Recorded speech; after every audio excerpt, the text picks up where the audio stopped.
Welcome to the Disrupt Your Career podcast, brought to you by Claire Harbour and Antoine Tirant.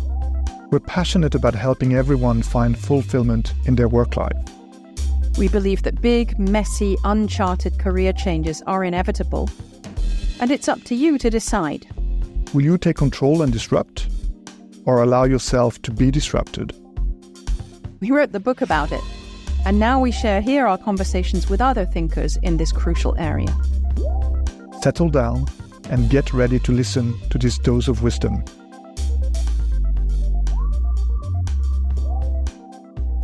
On this episode of the Disrupt Your Career podcast, Asad Husain is joining us. He's a seasoned, award-winning global HR leader.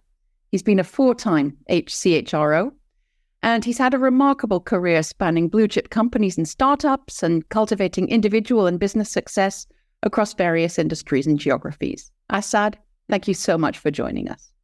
Thank you very much, Claire, for inviting me. I appreciate it. Well, let's start, as we always do, with your career journey. You've been through several pivots and challenges in your career, but always working directly in or around the human side of the businesses you were with. This began, often in a very classical way, with academy-type corporations such as Procter & Gamble, then other big brand organizations. You became a consultant a few years ago and added author to the list recently. Would you please share with us how this career has unfolded? Tell us about the roles of design and serendipity and how they've played out, and perhaps share with us some of your key moments of pride and challenge. Going into my MBA, I was very clear that I was going to be a marketing professional. That's what I wanted to do. And 4 years into it, with a month left for me to graduate, Exxon actually came into our campus and they were testing an aptitude test for their recruits that they would hire in their organization. So they wanted to test that on my class, and we gave the test. And 2 days later, they called and they said, look, you're about to graduate. We have a job opportunity. I was very excited. And then I was very demotivated because they said it's in HR. So I didn't want it in HR. You didn't want it in HR. Exactly. I spoke to my father, and I think he gave me very good advice, which was to say that it's a good company, join them, and tell them that you'll start in HR, but your aspiration is to go into marketing. So I thought about it. I wasn't convinced. But as I started talking to Exxon, they told me my monthly salary. And it was reasonably high compared to all my other classmates' offers. And that was a motivating factor that, okay, I'll probably be the third or fourth highest paid in my class. Maybe that's a good sign. So I went in with that. And fortunately for me, I met a very good training and development leader who I shared with my aspiration to go into marketing, up front. And the advice that he gave me actually turned my career towards HR. The advice told me that at that point in time in Pakistan, a lot of people in HR were actually from the police or the army or the armed forces. The reason why that was the case, because HR was thought of as a function that did a lot of policing and a lot of policy implementation. Who didn't follow, who did this, and then they get punished or rewarded kind of thing. So people coming from those institutions kind of dealt with that a lot, and that's why you had professionals from there. So he said, you have an MBA, and you will always stand out because you'll understand the business. You'll understand why the business is trying to go where it's trying to go, and how do you help people get there. That, for some reason, stuck in my head, and I stayed. From Exxon, I joined the Gillette Company, stayed with them for almost 19 years until it became Procter & Gamble. And with Gillette, it was just awesome because every 18 months or so, they were putting me into a new situation, a new job, and I felt like I was growing. And I never wanted to leave the Gillette Company. When Procter & Gamble came around, I kind of thought about, okay, where do I want to go? And is this the right organization? Their headquarters in Cincinnati, Ohio. Do I want to move there as a family, as a young family? And I decided to leave and explore the broader world because after 19 years, this was the first time I was trying to look for a job. You're institutionalized at that point. Exactly. So which was again a big learning moment. And I landed in New Jersey with a company called Dun Bradstreet. It's a publicly listed company. And I became the head of HR for international. And after 3 years, they promoted me as the head of HR there. I decided to move into another role in San Francisco. So I went there. It was a private equity organization. I worked there, sold the business to Smucker in Ohio. And then in my last job, I was the head of HR for a company called CNS Wholesale Grocers, about a $26 billion company, 17,000 people, all based in the US. And while I was doing that role, the owner of the company has a second company. It's robotics. It's automation of warehouses. So he asked me to lead that company as well from an HR perspective. I did that. And around that time, I had already reached all my short and long-term goals, which included financial freedom. So I was questioning myself in terms of what's next, fulfillment-wise, success-wise, what do I want to do? I'd been on the road for a very long time, and it just made sense to do something for others was a big thing that over the 30 years of my career, I'd kind of recognized that. And I said, okay, I want to have control over my calendar and do this. So at the end of 2019, I left my company and I started to kind of think about it. And, as it happened, COVID came around. And because of COVID, a lot of people started calling me, people who knew me, people who didn't know me. I've lost my job and I don't want to do my job, or I want to make a career pivot. So that started this piece around consulting with people around HR, but also careers. And that became the genesis of my book, Careers Unleashed, as well. So that's where I am right now. Beautiful story, Asad. Thank you. You've come across all kinds of different leaders, both within the HR vertical and your CEOs or executive leaders as well. What would you say are some of the key lessons that you've learned in working in these extraordinary companies that you've been in and their leaders within that context? I've seen a lot of really, really good leaders, and I've seen a lot of leaders who weren't that good. So I kind of tried to learn from both of them in terms of what to do and what not to do. One of my CEOs, I admire him very much because I think he brought out the best in his team. And I learned that from him. He didn't impose himself in terms of his knowledge, skills, or abilities.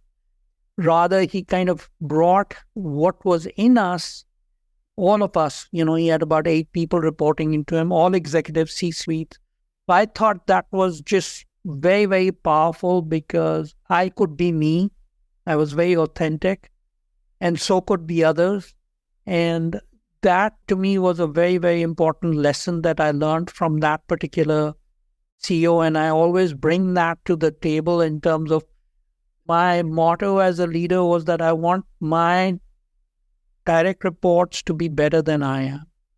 To me, that was the best way to kind of develop a team and give them confidence in terms of their ability. So I think that was very important. I think earlier in my career, and this is more for HR people, my partnership with CEOs was because I told them about this story about understanding the business. So they would take me to these sales visits where they would talk to distributors, wholesalers, vendors, retailers, and understand, how they look at business and how they experience business, and then taking that and applying it to HR. So if I don't know what it takes to be successful or what kind of conversations happen for a sales rep, how am I going to hire that person? So I think that lesson kind of stayed with me to wherever I go, whatever kind of business I join, understand how that company makes money, understand who are the customers and how do we want to approach them before I come back to my own strength, which is how do I help people become capable and motivated to drive value for those customers. So I think those two lessons, I would say, are the biggest things that I've kind of learned. Obviously, I've dealt with people who weren't good leaders, who were autocratic or not very communicative.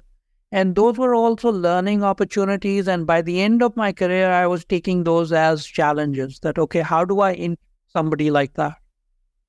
So sometimes in HR and sometimes in our careers, whether it's HR, we run from those kind of challenges and say, okay, that's not a good company. That's not a good leader. I can't work with them.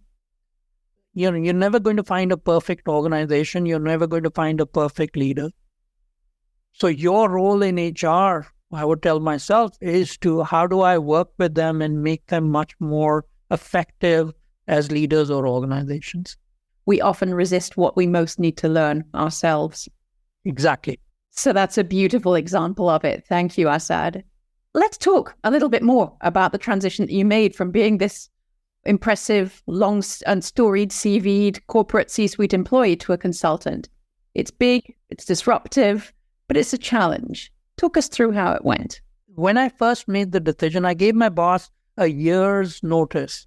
I was head of HR for 2 companies. I didn't want to just kind of thing. So I gave in January of 2019, I told him that, look, I want to leave.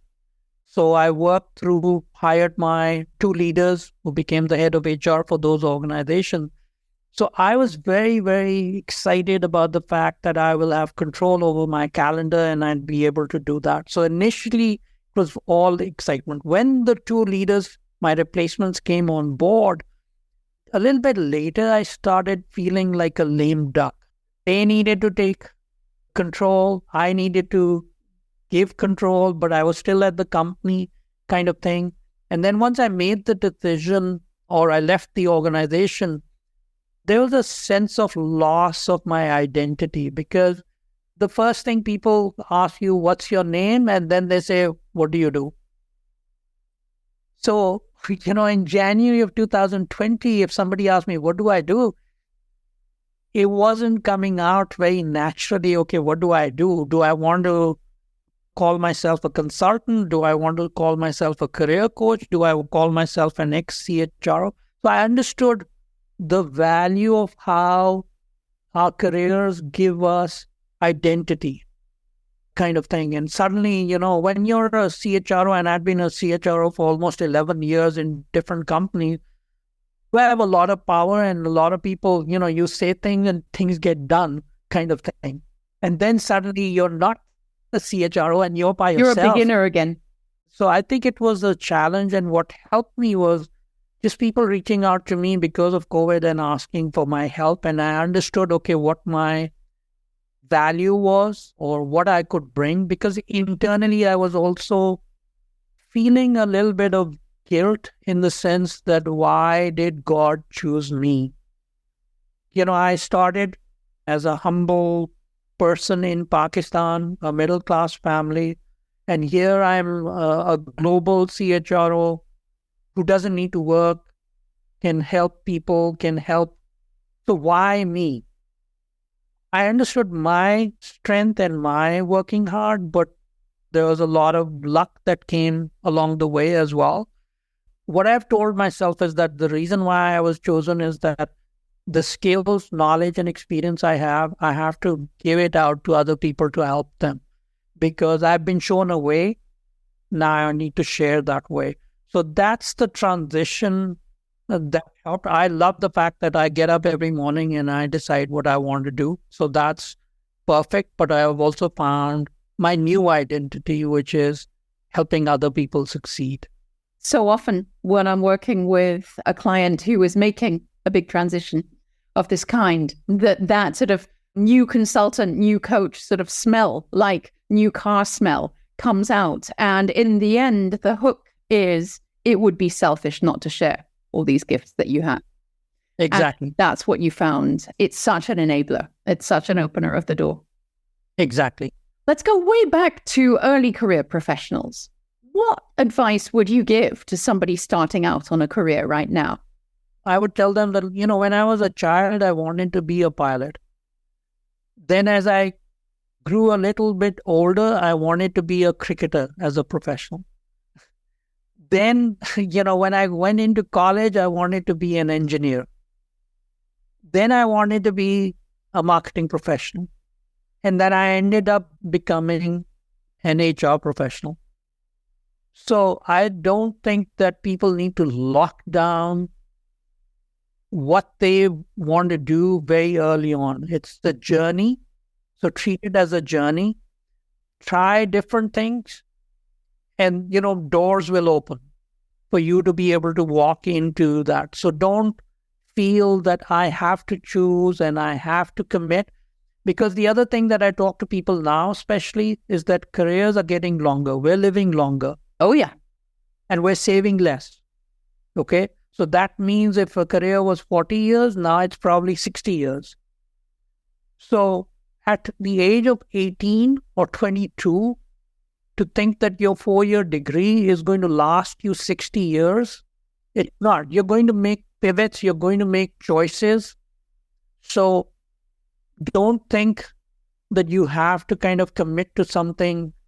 Try different things and understand what resonates with you at that time, with the possibility of other doors opening up along the way. So that's the advice that I would give to people today.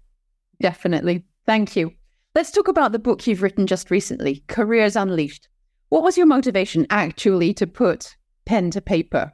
And what need are you trying to address with the book? And what was your own process for writing?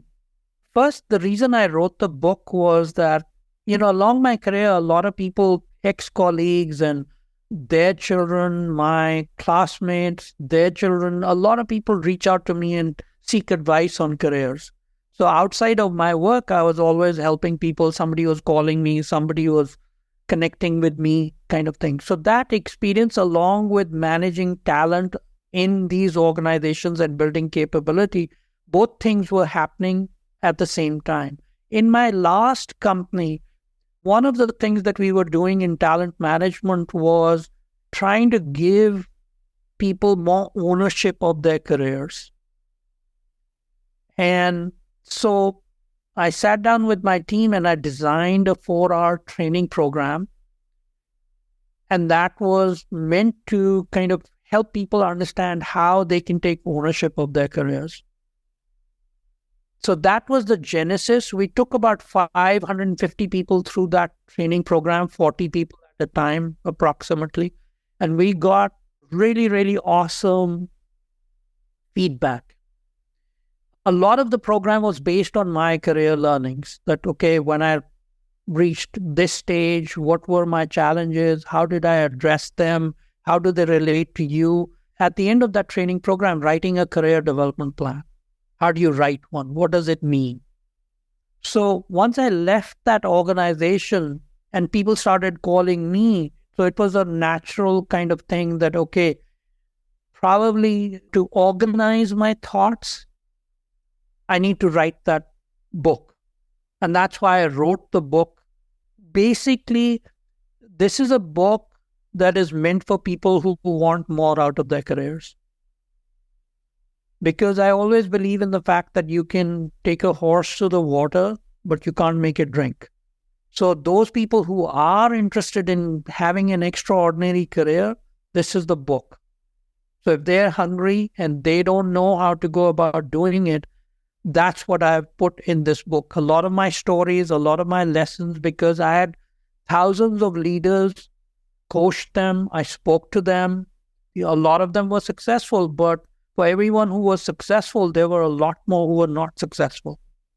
So putting all of that into a book that says, here's the mindset you need, here's the strategies that you need, and here are some of the skills that you will need to develop and construct an extraordinary career.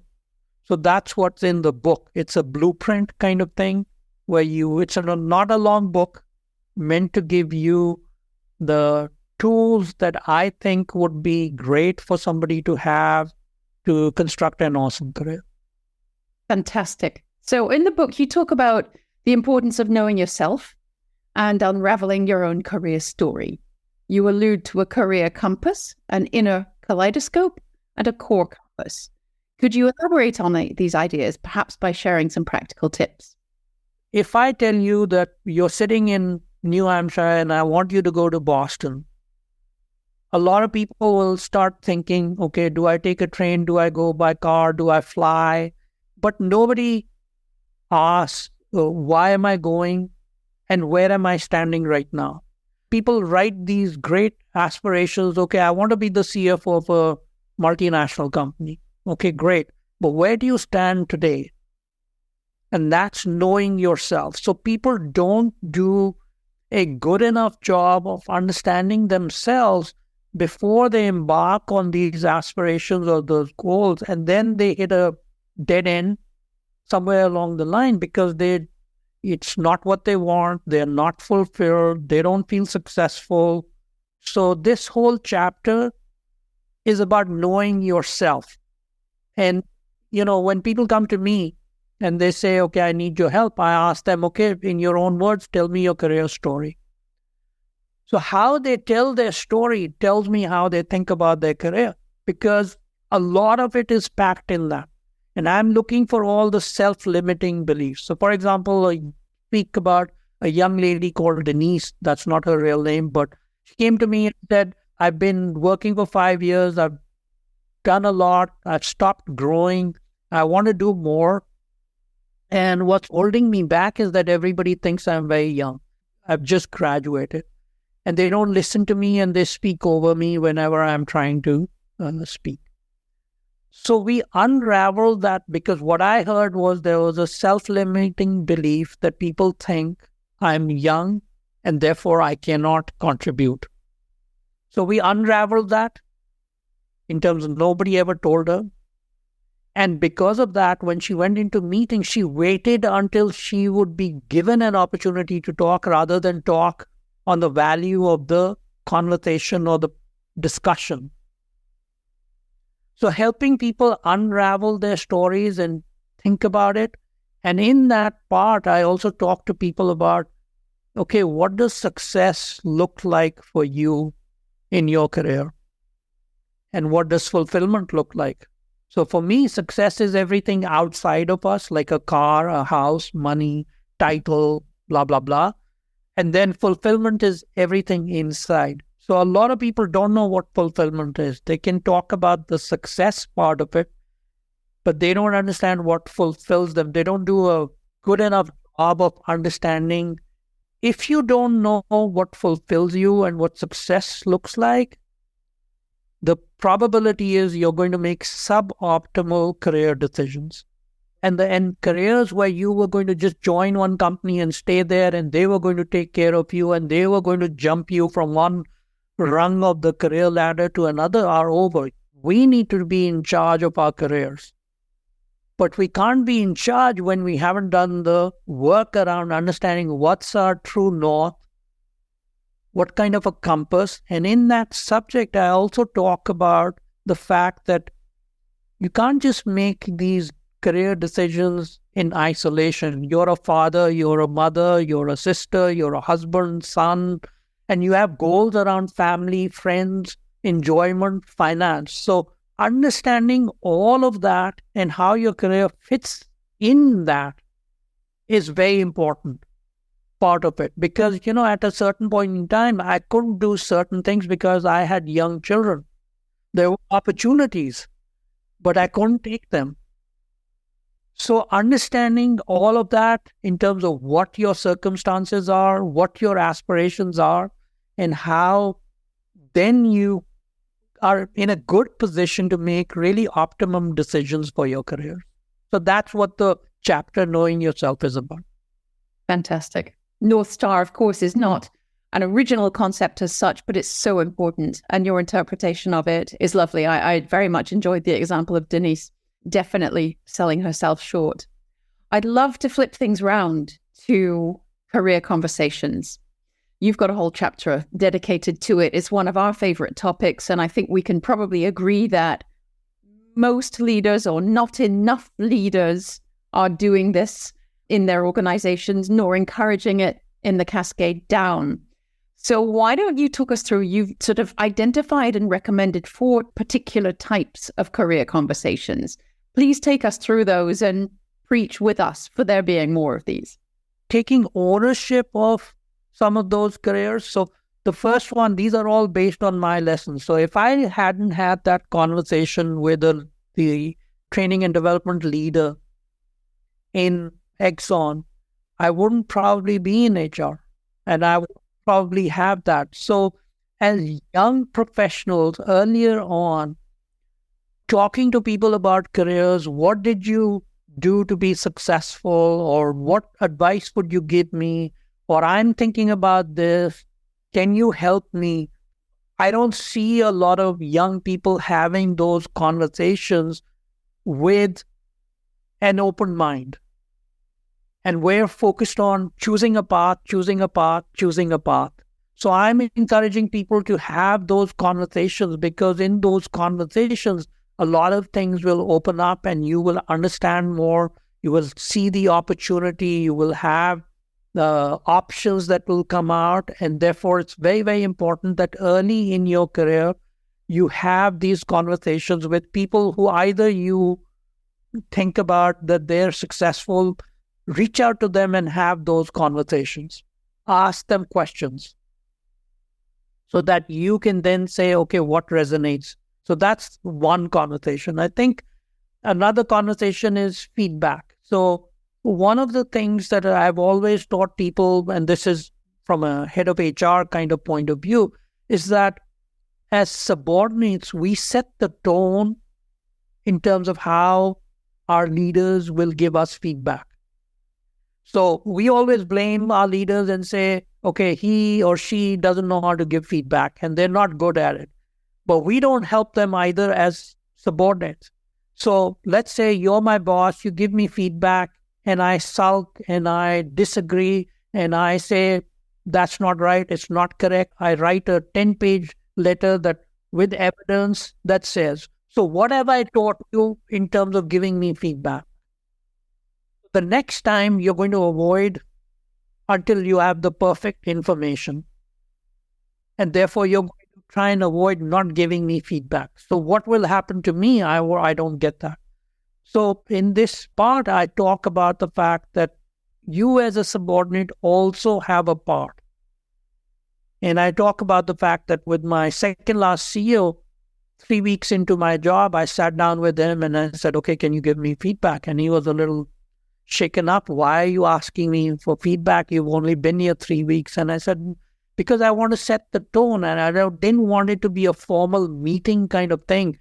I wanted him to feel comfortable that whenever he sees something, he can just have a conversation with me and say, Asad, I didn't like this, or I really like this kind of thing. So I wanted to kind of build that environment where I could get feedback and then be able to say, okay, I can course correct, or this is not correct. Creating that environment, we have a part in that. I think the other conversation that I talk about, which is very important, is compensation, salary. A lot of people avoid those conversations. They don't know how to negotiate. Even when they're getting offers, they don't want to negotiate because they feel the offer will be rescinded because I'm trying to negotiate. Or when I get a merit increase, how do I ask for a salary increase? So that part is very important, because what I tell people is that if you don't know your own value, why should somebody else value you? So it's a value conversation. It's not a numbers conversation. In the book, I talk about an individual where she's been out of school for about 10 years. And her company keeps giving her feedback that you're really doing well. All her performance reviews are well. But they keep telling her that, our merit budget is only this much, so we can only give you this much kind of thing. And she never looked up. She was getting good reviews. She was working in a good, stable environment. She didn't look up. So when she and I had a conversation, I said, okay, where are your classmates in terms of compensation? So she kind of said, okay, let me look at it. And then I said, okay, with somebody who has 10 years of experience, you should definitely be above $150,000 base. And that shook her up, and she started looking back and said, okay, what was my company doing? Why are they not paying me what I think? And then she looked at her peers. Her peers were above her as well. So a good performer getting good performance reviews, she didn't have the conversation with people, and whatever the company told her, she took it. But you set the tone. It doesn't mean that if the company gives you 3%, you kind of negotiate to 5%. But if you don't set that conversation in motion next year or the following year, you're going to still be in the same place. So helping people have that conversation, to me, is very, very important. And one other example that I have of career, mid-year, I was doing really well with Dun Bradstreet as the head of international. And, being an immigrant into the US, I was earning a good amount of money. My children were happy. My wife was happy. We were living in a nice area. I could help my family. So I was on cruise control. So one day my boss asked me that, okay, what do you want to do in addition to this? Where is your career going? I said, well, I just want to take on more responsibility. And she said, do you want to take my job as the head of HR? So I told her, no, I hadn't thought about it. And she said, why? And I couldn't give her a good answer why I did not think about it. So she said, okay, go home, think about it, come back. So when I thought about it, I said, okay, I'm originally from Pakistan. My accent is different. I look different. And I had told myself in my own mind that nobody is going to make me a head of HR of an American company, because I don't fit whatever the stereotype is. And next day I went and told her. She said, okay, who's told you all this? And I said, nobody. So she helped me unlock some of those doors that I had closed in my mind. And she and I put together a development plan. She was really good at putting together development plans. So I learned from her. And then within a year and a half later, I was the head of HR of that company. So having those kind of conversations are very, very important. There are many more conversations, but I just picked these conversations as very important conversations that along the way, you need to be able to have these conversations. You've described very important, crucial moments in career making and or breaking. I'm noticing that 3 out of the 4 types of conversations that you've highlighted put the onus on the individual. And I'm wondering, having heard that beautiful example of your HR director who said, why wouldn't you want my job? She sounds like a great exponent of just creating and facilitating ongoing dialogue, creating that space in which such conversations can happen. I'm wondering if you could give me some examples of companies or organizations, individuals that you've seen being particularly effective in creating that space. So the kind of companies that I've worked with, they've always encouraged career conversations. Doesn't mean leaders were good at it. That's such a crucial distinction. But the platform was there in terms of, having those conversations. As organizations, we don't do enough of helping leaders have the capability to have career conversations. So I have this kind of cartoon that I have on a PowerPoint that I share with everybody, where here's an employee and here's a leader. So it's time to have a career conversation. The employee is thinking, I want clarity. What's my next role? Where do I go? What do I need to do? How do I develop? And the leader, the thought bubble is, well, I don't really want to talk about it because I don't know what's next. I don't control his career. And I don't know, what to say to him because I think somebody else is better than him. So these are the thoughts that are happening. in the minds of a subordinate and in the minds of a leader. The reason why organizations don't do it is that they look at their talent assessment and their succession planning and their high potential identifications, and they don't involve employees in those discussions. So as a leader, I go through this motion, but I don't connect all of that because, like in my last organization, when we had talent review meetings, I would ask leaders to say, okay, you rate somebody on a 9 box and you place them here. So what conversation are you going to have with that person? So connecting that with the talent systems and the decisions that we're making allows you to have the kind of conversations that you want to have with leaders. Because leaders don't participate in those, or they don't value them the way that they should be valuing them, they don't want to have the conversation. So you end up having a conversation like Denise, where she was having conversations and they were telling her things that she said, okay, this doesn't make sense. My career development plan, my leader doesn't know how to develop me. So for me, it was always very important to provide a lot of information and a lot of exposure to the leader to all these talent decisions, because that allows them to have really good conversation. And if you look at talent data today, because of Workday or all the technology that we have, the leaders have access to all of that. What positions are open? How do you internally move in the organization? What strengths or what skills or what training programs we have available? You have all the elements of having a great conversation with an employee. But that emphasis is never placed on the leader, because we kind of expect leaders to deliver results, not develop people. Big mistake. Yes. It sounds as though what you're saying in a nutshell is that data-driven stuff needs to be connected to people and conversations. And perhaps even more simply, we need to be creating more connection so that conversations can be happening. Exactly. We've got a long way to go, haven't we? Absolutely. And that's why we have a role. I keep telling people that because we don't have perfect organizations and we don't have perfect leaders, that's why HR people have a great opportunity and a great job, because that's our role. Indeed. Your work is done. My work is... your work is not done. My work is not done. Antoine's work is not done. There's a very big distance to go. But what fun it's going to be. Exactly.